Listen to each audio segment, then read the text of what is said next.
Então, vamos aí à nossa última aula desse curso de tópicos selecionados de geometria diferencial, conhecendo um pouco mais sobre curvas e superfícies. Eu sou a professora Elaine Ladislau, da Universidade do Estado do Amazonas, e essas aulas são direcionadas aí para o público que vai fazer aí cálculo 2, certo? Então, a gente vai tratar hoje sobre superfícies quádricas, tá? De antemão, já aviso que esse assunto ele requer um pouquinho mais de contato, ou seja, você tem que fazer bastante exemplos, exercícios para poder fixar, porque são detalhes mínimos, né, que a gente identifica e isso já representa gráficos bem diferentes uns dos outros, tá? Então, olha só. Primeiro vamos reconhecer o que seria uma superfície quádrica, né? Então, uma equação do segundo grau em três variáveis é uma equação do tipo ax ao quadrado mais by ao quadrado mais cz ao quadrado. Então, perceba aqui que as nossas variáveis são x, y, z, tá? Só que aí a gente vai ter a variação, a combinação dessas três variáveis 2 a 2. Então, a gente vai aparecer aqui, ó, dxy, o exz, o fyz, tá? E aqui lembra que o produto aqui não altera, né? Se a gente fizer aqui. Então, por isso que só ficam esses três elementos. E aí também a gente vai ter a variação somente contendo uma das variáveis, que no caso aqui tem o gx, o hy, mais o iz. E como toda a equação, a gente tem também aqui aquele termo livre, que aqui a gente vai chamar de j igual a zero. Tá? Então, a gente tem uma equação nas variáveis x, y, z, fazendo as combinações de produtos, né? 2 a 2 e 1 a 1, e também contendo aqui o termo livre, certo? Então, aqui, para a gente ter essa equação do segundo grau aqui, para a gente, né, tornar válida, a gente tem que ter pelo menos as constantes A, B, C, D, E ou F diferente de zero para poder a gente conseguir construir, então, nossas superfícies quádricas, tá? Então, a superfície ela é exatamente uma equação daquele tipo que a gente acabou de ver, uma equação do segundo grau em três variáveis, tá? Com o A, B, C, D, E ou F, aliás, o A, B, C, D, E ou F diferente de zero, tá? E aí uma observação é o seguinte, olha, quando a gente intercepta essa superfície quádrica com os planos coordenados, né, a gente tem as cônicas, né? Ou entre planos paralelos também a gente vai obter as cônicas que a gente já viu anteriormente, tá? Em casos muito particulares, a gente pode também ter aqui nesses casos da interseção, as cônicas degeneradas, que pode ser uma reta, duas retas, um ponto, conjunto vazio, tá? Então, isso daí é possível, mas aí não vai ter caracterização, tá bom? Bem, então, diante daquela equação, a gente vai classificar, então, as nossas superfícies quádricas, tá? Então, olha só, através de uma rotação né, ou uma translação de eixos, a equação 1 pode assumir uma das seguintes formas. Então, a gente pode ter aqui as quádricas cêntricas e as quádricas não cêntricas, tá? Então, as quádricas cêntricas, elas vão ter aqueles coeficientes E, F, G, H, I e J, tudo iguais a zero. E a gente vai ter só esses coeficientes aqui, então, ax ao quadrado mais by ao quadrado mais cz ao quadrado igual a d. Então, isso daqui representaria uma quádrica cêntrica, tá? E se a gente tiver uma dessas equações aqui, contidas nesse sisteminha aqui, ax ao quadrado mais by ao quadrado igual a cz, ou seja, a evidência de dois coeficientes, né? No caso, A e B diferente de zero, e mais um termo contendo uma variável apenas, tá? No caso, tipo um completamento aqui, x, y e z, tá? Então, a gente vai ter as quádricas não cêntricas. Então, a gente pode permutar aqui novamente, tá? Lembra que sempre vai ter que ter as três variáveis, tá? O x, o y e o z. Só que aqui a gente está utilizando aqueles coeficientes lá da equação 1, tá bom?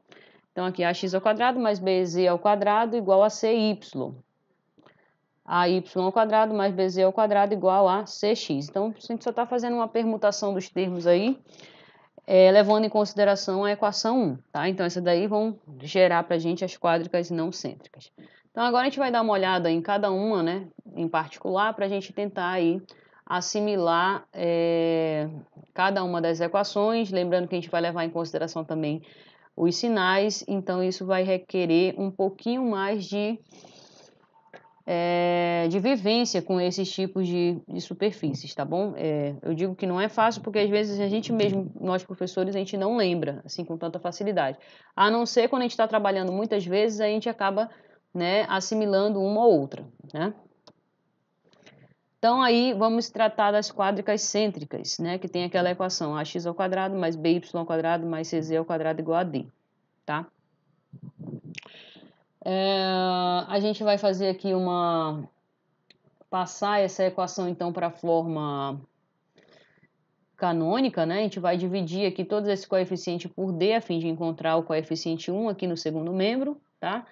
E esses quocientes aqui grandes, A por D, B por D, C por D, a gente vai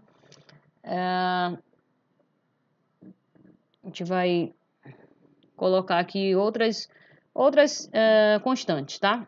Então, aqui a gente vai também deixar os coeficientes iguais a 1 aqui na frente, ou seja, esse A que está multiplicando, ele passa para dividindo. Então, aqui seria x ao quadrado sobre D sobre A, tá? Dzão sobre Azão. Então, esse Dzão sobre Azão a gente chama de Azinho. Beleza? E a gente pode, sem maiores problemas, identificar essa constante como sendo uma constante ao quadrado, tá? Só para a gente conseguir classificar, então, direitinho a nossa quádrica, tá? A mesma coisa aqui, ó, esse B ele passa dividindo, então vai ficar y ao quadrado sobre dzão sobre bzão. O dzão sobre bzão a gente chama de bzinho ao quadrado, e assim sucessivamente, tá? Lembrando que quando a gente faz essa divisão aqui, a gente pode obter o sinal de mais ou menos, tá? Então, por isso que aqui na frente desses termos a gente tem o mais ou menos aqui, beleza? E aí esses A, B e C são números reais positivos, beleza? Aí uma observação também agora diante dos sinais. Se todos os sinais forem negativos, então esse lugar geométrico dessa equação aí vai ser vazio, tá? Então o que a gente pode ter é uma alternância de sinal, contendo exatamente 3 possibilidades. Ou todos os sinais são positivos, ou 2 sinais são positivos e um negativo, ou um é positivo e 2 negativos. Então, a gente tem exatamente essas 3 condições, né, que a gente vai trabalhar agora. Lembrando que se todos os 3 sinais forem negativos, isso não tem lugar geométrico, vai ser vazio, tá? E para cada uma dessas aqui que eu vou mostrar aqui as figuras, pessoal, vocês já podem também utilizar o GeoGebra e ir testando essas equações e gerando no R3, lembrando que você pode usar o Grapher 3D ou aquela visualização 3D dentro do computador, tá bom? No GeoGebra. Então, olha só, se todos os sinais forem positivos, né, nessa nossa equação, a gente vai ter o que a gente chama de elipsoide, tá? Essa melancia aqui, vamos dizer, tá? Então, todos os sinais positivos, a gente tem um elipsoide, tá? É bem fácil de identificar o elipsoide. Esses A, B e C aqui são exatamente os eixos que vão aqui no eixo X, a gente vai estar majorando aqui por A e menos A, né? Esse eixo no eixo X. O eixo no eixo Y do elipsoide seria majorado por B menos B, e assim no eixo Z majorado por menos C e C, tá? Cada um no seu respectivo eixo coordenado aí, tá bom? Então ele é bem simplesinho, no final a gente vai dar uma olhada num exemplo, tá? Agora vamos lá, 2 sinais positivos e um negativo. Então aqui a gente já vai ter a caracterização de um hiperboloide de uma folha. Vocês vão perceber aí na própria figura por que a gente chama de hiperboloide de uma folha, porque ele não se separa, tá? Mesmo sendo um hiperboloide, a gente já pensa na hipérbole, né? A hipérbole tem vamos dizer assim, duas parábolas, né? Só que elas são simétricas entre si. Só que nessa figura, o que vai acontecer? Ela vai ser ligada, ela vai ser junta, só é uma folha mesmo, tá? Então, aqui nós temos, ó, lembra que 2 termos positivos e um negativo. E assim a gente vai permutando aqui os sinais, tá? Então, aqui no caso, eu coloquei o terceiro termo negativo, aqui o segundo termo negativo e aqui o primeiro termo negativo, tá? 2 sinais positivos e um negativo. Então, tem essas 3 possibilidades aí para a gente visualizar. Então, vamos ver as figurinhas, como é que ficam? Olha só. Tendo esse último termo aqui, né, do Z negativo, a gente vai ter esse hiperboloide, né, onde a gente percebe o quê? Que o crescimento dele é exatamente no eixo Z, onde tem a permanência do sinal negativo aqui, tá? Então, é o hiperboloide, então percebo que ele já ganha vamos dizer assim, um volume, né, se a gente fosse caracterizar assim. E aí nós temos essa figurinha aqui bonitinha, onde as seções, né, verticais aqui seriam exatamente as hipérboles, tá? Beleza? Agora, olha só, esse aqui é a permanência do sinal no segundo termo aqui, né, no y ao quadrado. Então, a gente já percebe que o crescimento dele, né, já é aqui no eixo y. Ele está crescendo tanto para o positivo quanto para o negativo aqui. E lembra que isso é uma figurinha aqui, eles estão juntos, tá? O que acontece é que as seções vão ser hipérboles, tá? As seções aqui, nesse caso, horizontais. E aqui, nesse primeiro caso, onde a permanência do sinal é no primeiro termo, no x ao quadrado aqui, a gente percebe que essa figurinha ela é rotacionada e crescendo no eixo x. Então, percebo, a gente tendo já a configuração dessa ideia e dessa equação e sabendo onde que a figura, a gente já tem a ideia da figura, a gente só não sabe onde que ela está crescendo. Então, a gente tendo essa ideia aqui do sinal, e é exatamente o sinal que vai dizer para a gente onde essa figura está crescendo, tá? Assim a gente consegue pelo menos ter uma visualização aí, tá? E vamos para...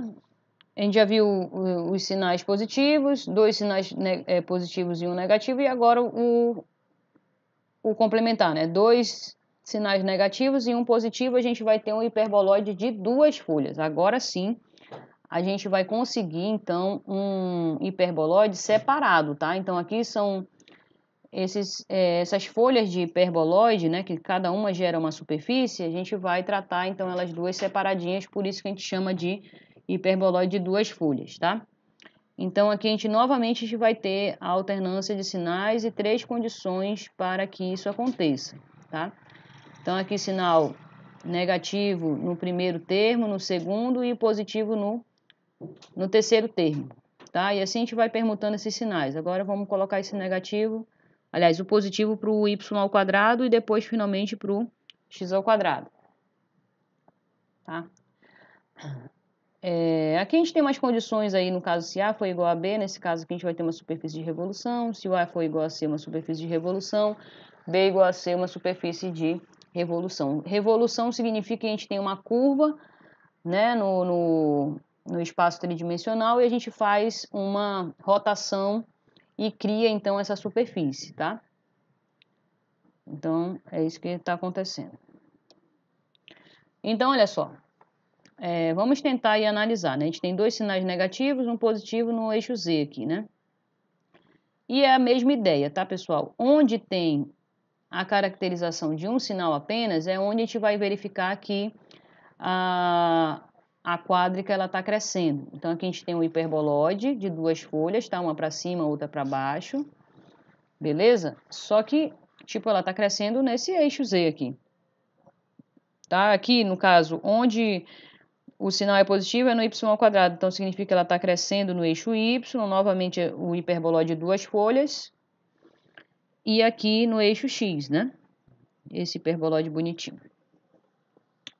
No GeoGebra, ele tem um pouquinho de, no caso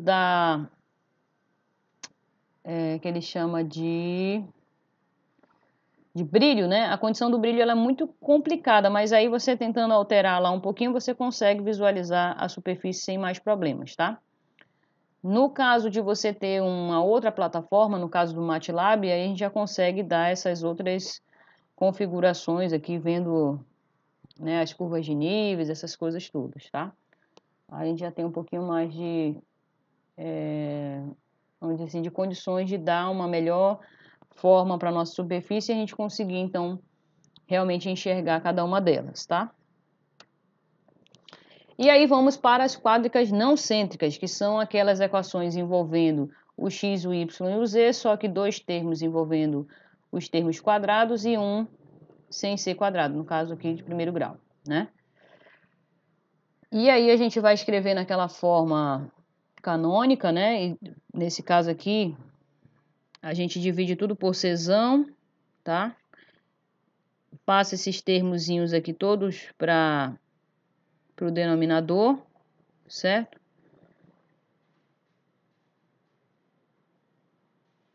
E aí a gente vai ter aqui os coeficientes Azinho, Bzinho e Czinho daquela mesma maneira, tá, pessoal? Sem mais delongas. Beleza? Então a gente pode ter essa nomenclatura aqui, né? Mais ou menos x ao quadrado sobre a ao quadrado, mais ou menos y ao quadrado sobre b ao quadrado igual a cz, no caso dessa primeira aqui.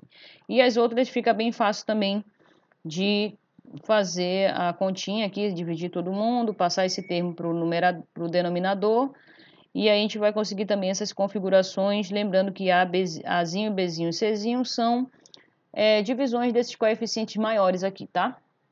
E a gente coloca ao quadrado somente para a gente conseguir, então, a estrutura das nossas superfícies quádricas não cêntricas, beleza? Então, temos duas possibilidades. O coeficiente dos termos de segundo grau tem sinais iguais ou contrários, tá? Com certeza, se a gente... em alguns casos vai dar aquele termo indeterminado, mas a gente não considera como superfície. Então, vamos lá, olha só.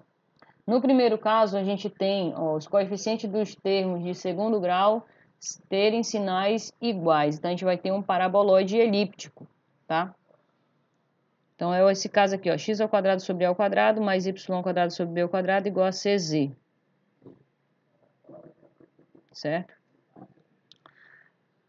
Então, a gente vai ter aí o nosso paraboloide elíptico, tá?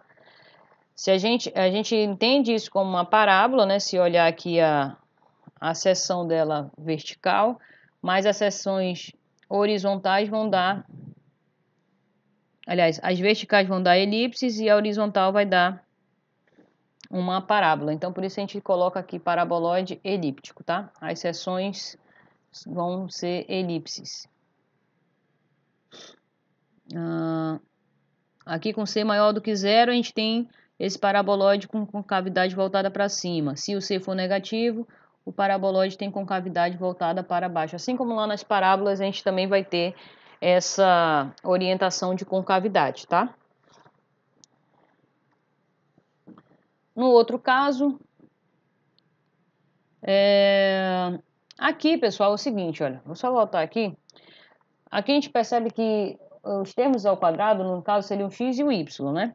Então, significa que, primeiro, ele está crescendo no eixo z, que é esse coeficiente do primeiro grau, e, vamos dizer assim,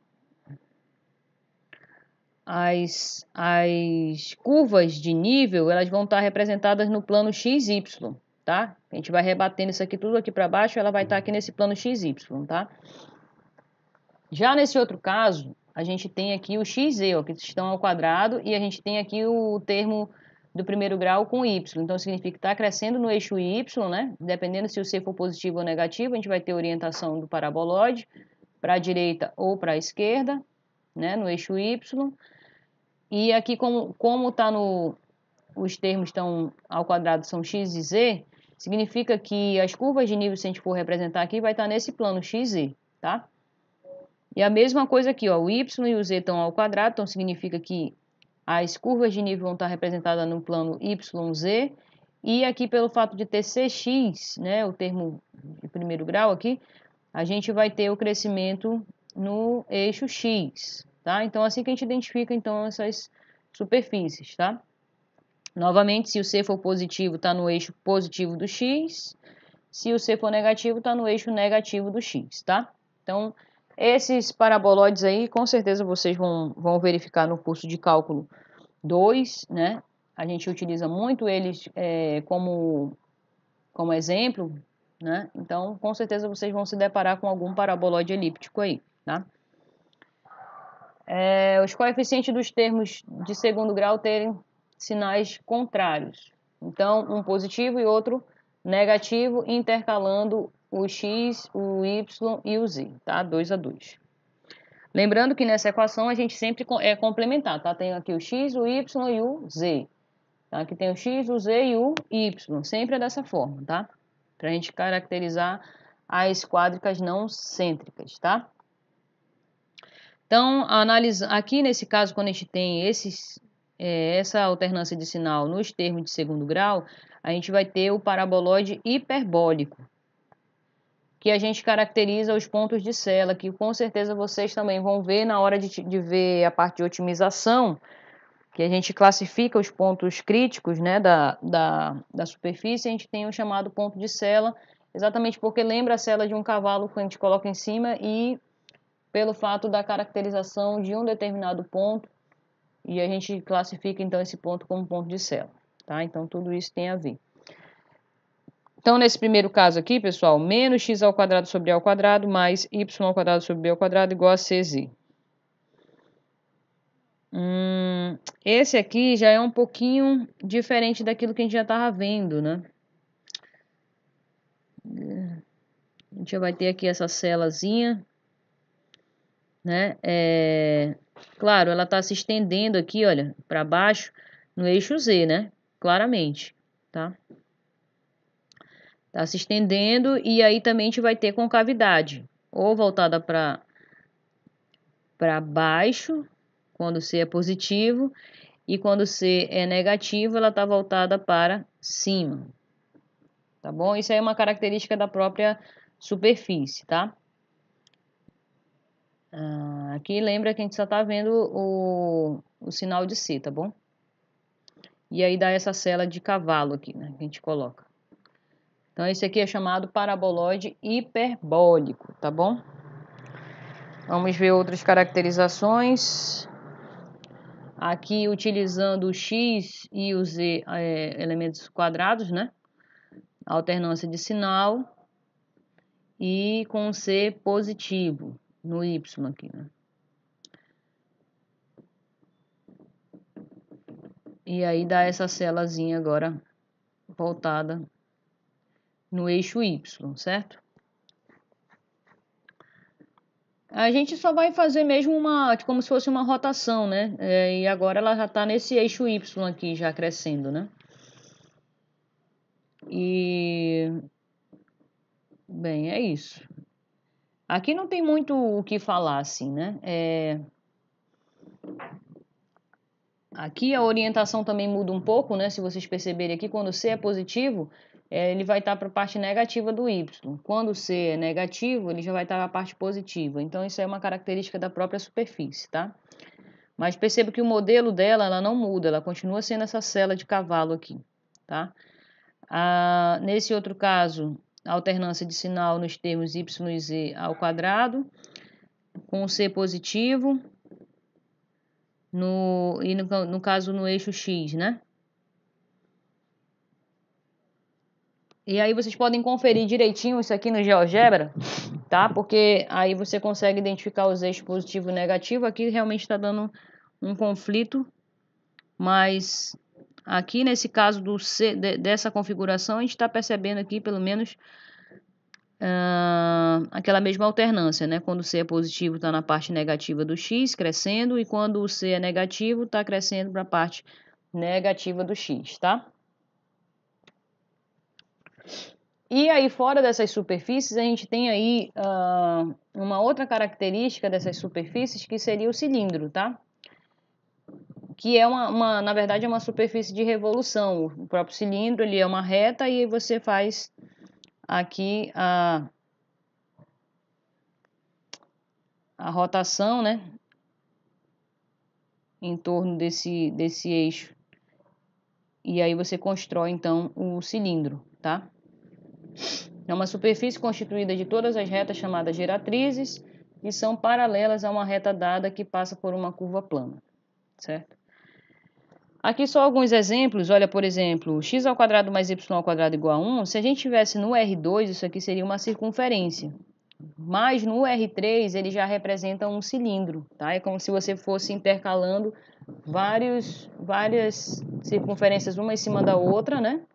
E aí você constrói, então, o nosso cilindrozinho aqui. Então, quando você pode até fazer essa experiência aí no GeoGebra, quando você está só com a tela do R2 aberto, você coloca essa equação, ele te gera uma circunferência, né? Mas se você abrir a telazinha do R3, né, a visualização 3D, isso já automaticamente se transforma no cilindro, tá? E assim, e uma coisa também interessante, que quando a gente abre isso daqui no R3, já é uma coisa assim meio diferente, né? Porque como é que isso vai dar, né, um cilindro? Aqui o próprio GeoGebra também já está capacitado para entender o seguinte, que se está no R3, tem 3 variáveis, x, y e z. Então, se o x e o y estão presos aqui nessa circunferência, o z está livre. Então, o z ele vai ganhando aí valores reais. Então, para cada nível, a gente constrói uma circunferência, igual como se fosse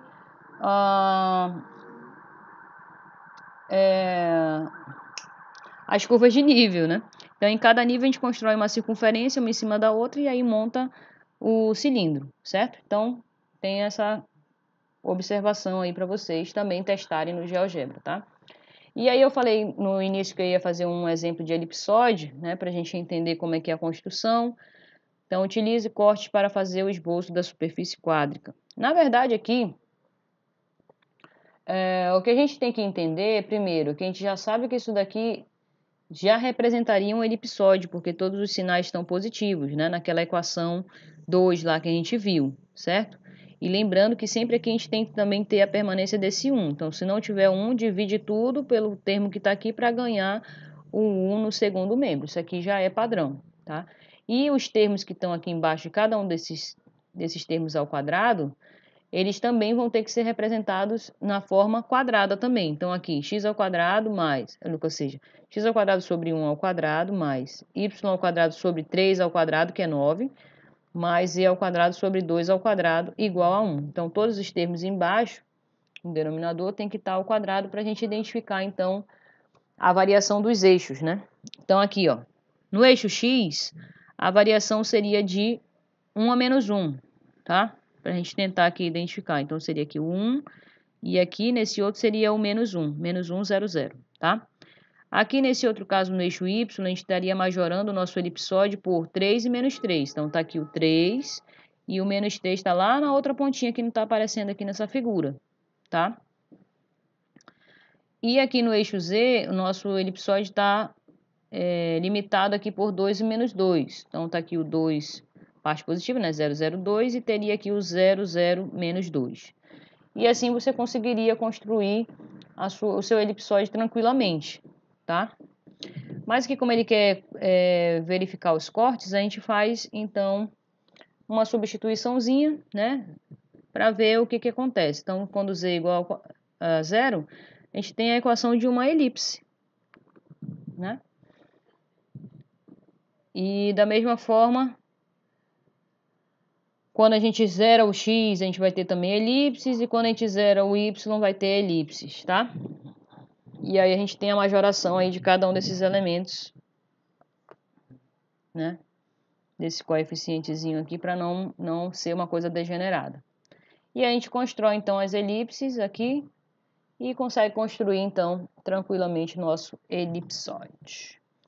Beleza, pessoal? Então, como eu falei para vocês, né? Tem que fazer exercício, tem que se acostumar com essas equações, que a princípio, logo no início, elas não são muito fáceis, tá? Porque é alternância de sinal apenas e tem que construir aqueles modelos já padrões das equações com os modelos.